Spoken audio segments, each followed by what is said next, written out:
All right, folks, moving right along. Kim Strassel, our great pal, writes in today's Wall Street Journal, and I quote, Nikki Haley needs a rationale. And, of course, I agree with that, rationale to run for president. Now, take a listen to this one.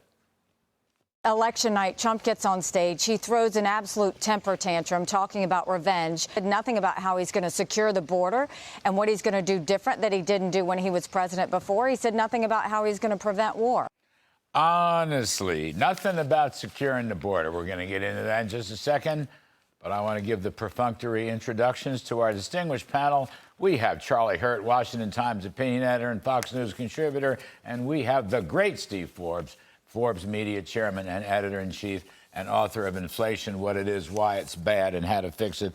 Charlie, come on. Trump has, ever since he came down the escalator in Trump Tower in 2015, he's been talking about the open border, okay? And just to review the bidding, just on the long possible bet that Governor Haley, Ambassador Haley, listened to this show, Trump has argued for a wall, remain in Mexico, Title 42, getting Mexican troops to help us on the border, and in general, a policy of catch and deport rather than catch and release.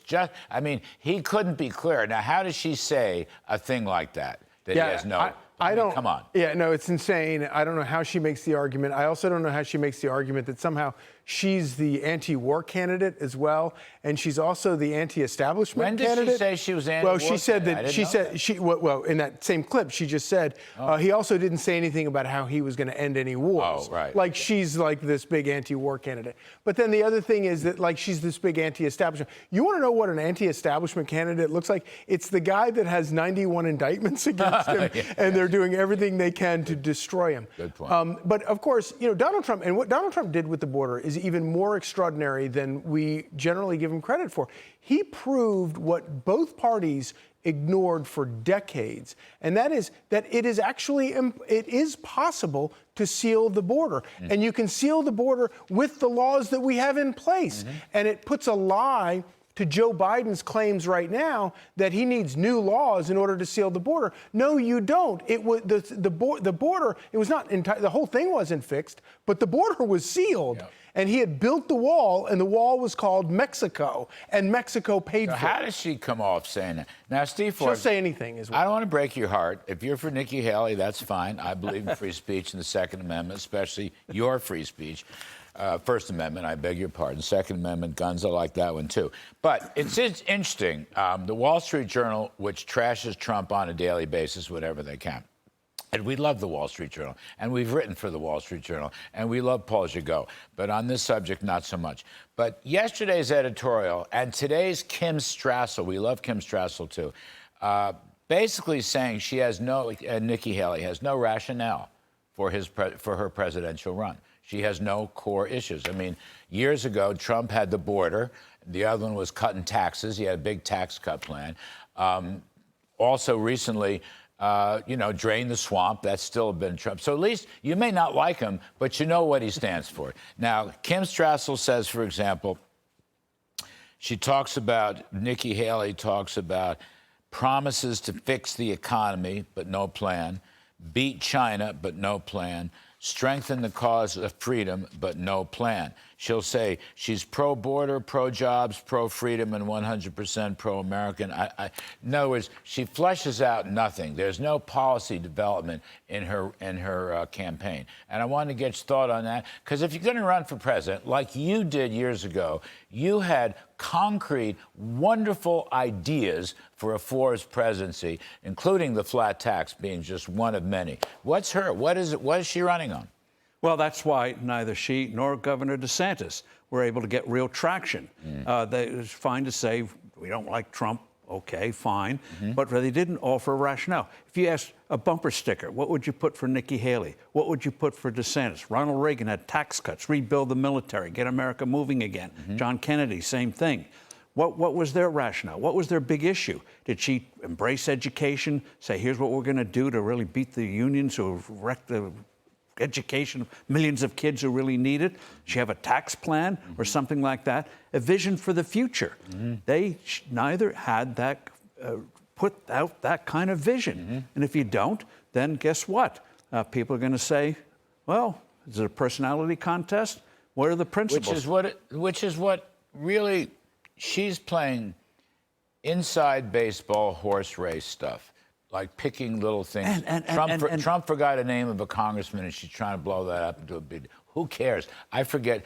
God knows what I forget on a daily show. I mean, how can you do this stuff? Live TV. This is the worst for all of us. We have no refuge. I mean, but her basic fundamental policy and when she said, I'm the truth teller, she's going to cut Social Security benefits instead of saying we're going to have a new Social Security system for younger people, where younger people get to control those assets, not Washington politicians.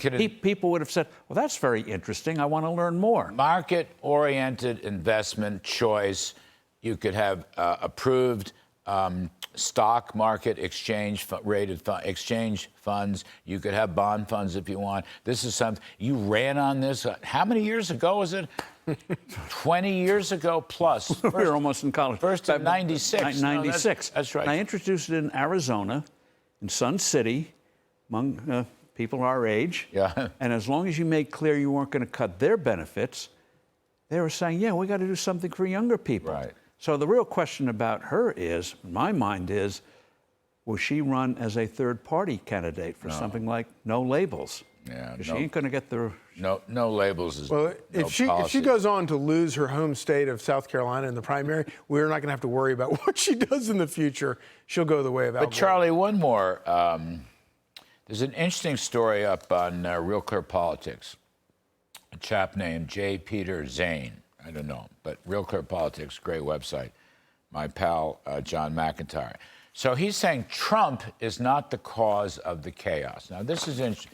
And Trump said this to our own Brett Baer and Martha McCallum when they had the town hall in Iowa, the Fox town hall. Nikki Haley uses this all the time. Peggy Noonan uses this all the time. So does the Wall Street Journal editorial. But Trump didn't bring all the lawsuits for no reason at all.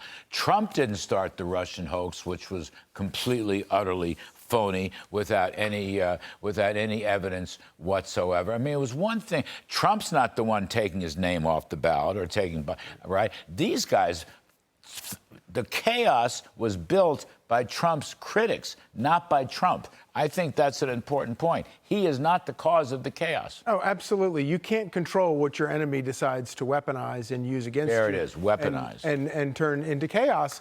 And I think a perfect example of that is with the RNC wanting to try to bring a close to the primary, and he says, no. Let's keep doing this. Good point. That's right. That's right. Let's have a fair fight. He's against it. Yeah. And of course, he also isn't the one that flew open the doors of the border and created the massive crisis that's turning into a massive constitutional crisis at the border between state national Trump guards. didn't say there was no Hunter laptop, for example. Right. That was 51 intelligence people organized by the Clinton campaign, by the Biden campaign. And they were the ones peddling Kremlin talking points in order to feed them into the election. All right, I got to get out of here.